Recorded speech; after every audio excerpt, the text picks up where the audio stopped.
रोज सुबह जप ध्यान करते समय सामने जल भर के रखो और उसमें देखते देखते थोड़ा जप करो, वो जल पी जाओ, वो चरणामृत का काम करेगा, हृदय पवित्र करेगा। सुबह उठकर न जप किया, न ध्यान किया, न पाठ किया और लाओ चाय, लाओ कॉफ़ी, बीमारियां भी होती हैं। कईयों को एसिडिटी की बीमारी होती है, छाती में जलन होती है, बहुत पीड़ा होती है, तो जरूर ऐसी चीज़ें खाते हैं जिनसे पित्त बढ़ता है और एसिडिटी की तकलीफ होती है। इसलिए ऐसी चीज़ें न खाएं, मिर्ची ज़्यादा न खाएं। कई लोग तो सब्जी रोटी खाते हैं ना, मिर्ची फिर ऊपर से छांटते हैं सब्जी में। लाल मिर्ची खाते हैं तो स्वभाव भी मिर्ची छाप हो जाता है, तीखा, फिर बोलेंगे भी तीखा। ऐसा ना हो। लाल मिर्ची जो ज़्यादा खाते हैं उनका लीवर खराब हो जाता है जल्दी, इसलिए मिर्ची कम खाने का शौक रखो। कई लोगों को खूब शौक हो मिर्ची खूब तेज तरार खाए। दाल तो है तुअर की पीली, पर मिर्ची इतनी डाल दी कि दाल हो गई लाल, कलर ही उसका बदल गया। हम कोई जैसे तैसे थोड़ी हैं, रंग बदल देते हैं जमाने का। तो ऐसी चीज न खाई जाए जिससे भविष्य में तबीयत बिगड़े। अपना शरीर कितना भगवान ने कृपा करके दिया है तो उसको संभालें, उसको स्वस्थ रखें ताकि भक्ति हो। किसी ने कहा चल चिकित्सालय मतलब क्या, ऐसा बात चल रही थी। चल चिकित्सालय किसको, इसको क्यों बोलते हैं चल चिकित्सालय? बोले कैसा भी आदमी हो, चल नहीं पाता ना, उसको चलता फिरता कर दे, उसका नाम चल चिकित्सालय। उसको ठीक कर दे, उसका फरतू दवा खानू, हरता फरता करी दे मानस ने, उसका नाम फरतू दवा खानू। हाँ, मानस चाली न सकतो है ना, तो एना फरतू करी दे, हरतो फरतो करी दे, चलता कर दे उसको, उसका नाम चल चिकित्सालय। तो बापूजी का आशीर्वाद है, तो वो औषधियां लेते हैं। कईयों को झालावाड़ आपके राजस्थान में है कि नहीं, झालावाड़ नाम सुना, झालावाड़ सिटी। वहां के एक सज्जन 80 साल के बुजुर्ग दादा, उनको कैंसर हुआ था, पर आयुर्वेदिक औषधि से ठीक हो गए और आश्रम में बड़दादा की परिक्रमा की। अभी मस्त खाते पीते, पहले खा भी नहीं सकते थे बेचारे, दूध नहीं पी सकते थे, खाने की तो बात छोड़ो, दूध नहीं गले से उतरता था, गले का कैंसर था, ठीक हो गए। मेरे पास बहुत खुश होते हुए उनके परिवार के लोग, वो दादा भी थे साथ में, अहमदाबाद आश्रम आए थे। तो कितनी रक्षा होती है। बड़ा आदमी कौन है, बड़ा दिल किसका है कि बड़े में बड़े भगवान के लिए जिसके दिल में श्रद्धा है, सत्संग के लिए प्रीति है, वो बड़ा आदमी है। पर बाहर से बड़ा बंगला हो, मैं आपको एक बात बताऊं, एक ऐसे बड़े आदमी की बेटी, शादी हुई, ससुराल गई, सास ने सोचा कि अब तो बहू आ गई, घर का काम करेगी, मैं तो भजन करूं भगवान का। पर वो बहू तो सुबह 9 बजे उठे, अब सास बेचारी घर का काम 9 बजे तक तो बाकी रखे नहीं, क्या करे। सास परेशान हो गई थी बहुत, घर का काम खुद कर लेती थी, बोलती नहीं थी, सास समझदार थी। कई कई बार तो सासू और बहू में झगड़ा होता रहता है। शादी के पहले लड़के और लड़की की जन्म पत्री मिलाते हैं, पर अब तो लगता है सास और बहू की भी मिलानी चाहिए। मिलती है कि नहीं मिलती है, थोड़ी मिला लेनी चाहिए।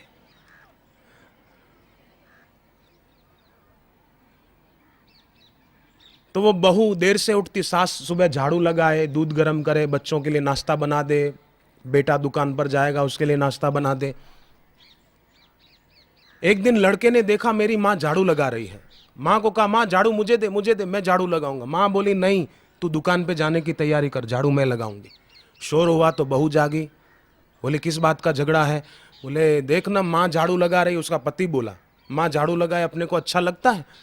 इस उम्र में माँ घर का काम करे, अपन किस लिए हैं? तो माँ बोलती है बहू को कि बहू क्या बेटा झाड़ू लगाने के लिए दुकान पे जाएगा, झाड़ू लगाएगा, ये काम तो हमारा है। अब लड़के ने, उसके पति ने सोचा अब पत्नी बोलेगी कि लाओ मुझे दो, मैं लगाती हूं। पर वो तो बड़े घर की बेटी थी ना, बाहर से कहलाने वाला बड़ा घर। वो बोली कि तुम दोनों झगड़ा मत करो, एक दिन तुम लगाया करो, एक दिन तुम लगाया करो, मेरी नींद खराब मत किया करो। फिर जाके सो गई।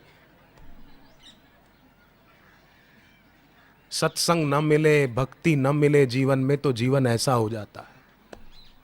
पर जिनको सत्संग मिलता है, भक्ति मिलती है, उनका जीवन तो बड़ा पवित्र पवित्र सुखमय हो जाता है।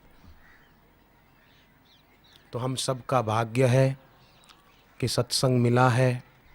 छत्तीसगढ़ राज्य में भाटापारा एक शहर है छोटा सा, रायपुर के पास में। वहाँ 2 दिन के लिए सत्संग था। तो एक सज्जन आए थे भिलाई से, सुधाकर शर्मा उनका नाम था।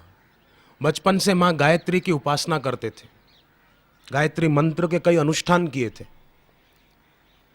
तो उन्होंने जब सत्संग सुना तो उनको हुआ कि मैं भी दीक्षा ले लूं कल। तो दीक्षा के लिए फार्म भरते हैं, उसका कोई पैसा तो नहीं है। वो फार्म भरने गए तो पता चला फार्म खत्म हो गए हैं। तो जाने लगे, सोचने लगे मेरे को शायद दीक्षा लेने की जरूरत नहीं है, मैं गायत्री की उपासना करता रहूं। जाने को मुड़े ही थे कि एक कन्या आई। उस कन्या के एक हाथ में कमल का फूल और एक हाथ में दीक्षा का फार्म। कन्या ने कहा, शर्मा जी ऐसा मत सोचो कि मैं गायत्री की उपासना करता हूं तो मुझे दीक्षा लेने की क्या जरूरत है। नहीं नहीं, खास जरूरत है, मौका मत चूकना। बापूजी दीक्षा में गायत्री मंत्र भी देते हैं, आप जरूर लेना कल। ये लो दीक्षा का फार्म, मैं आपके लिए ही लाई हूं। तो उनको हुआ कि इसको कैसे पता चला कि फार्म खत्म हो गए, मेरा इसका कोई परिचय नहीं है, कभी हम मिले नहीं, तो इसको किसने बताया मैं गायत्री की उपासना करता हूं बचपन से? किसने बता दिया इसको? कौन है ये कन्या? कन्या का तेज देखकर बोले मुझे हुआ कि मैं इसके प्रणाम करूं, इसके पैर छू लूं। पर जो ही मैं उसको प्रणाम करने गया वो कन्या अदृश्य हो गई, अलोप हो गई। कहां से आई कहां गई पता नहीं है। उसके बाद मैंने दीक्षा ली और मुझे लगा, मानो न मानो, मैंने जिस माँ गायत्री की उपासना की है वो माँ गायत्री ही मुझे बाल कन्या के रूप में दर्शन देकर गई और मुझे प्रेरणा देकर के गई। देवों की और देवियों की हम उपासना करते हैं तो वो देवी देवता कृपा करके हमारी इसी जन्म में मुक्ति हो, उसलिए कोई गुरु की शरण में पहुंचा देते हैं।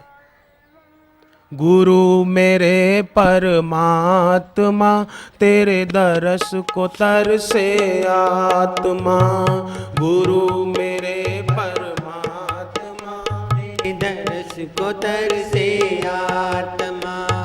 गुरु मेरे परमात्मा, तेरे दरस को तरसे आत्मा। गुरु मेरे परमात्मा, तेरे दर्श को तरसे आत्मा। तेरे दरस को तरसे आत्मा, तेरे दरस को तरसे आत्मा। तेरे दर्श को तरसे आत्मा, तेरे दर्श को तरसे आत्मा। गुरु मेरे परमात्मा, तेरे दरस को तरसे आत्मा। गुरु मेरे परमात्मा, तेरे दर्श को तरसे आत्मा।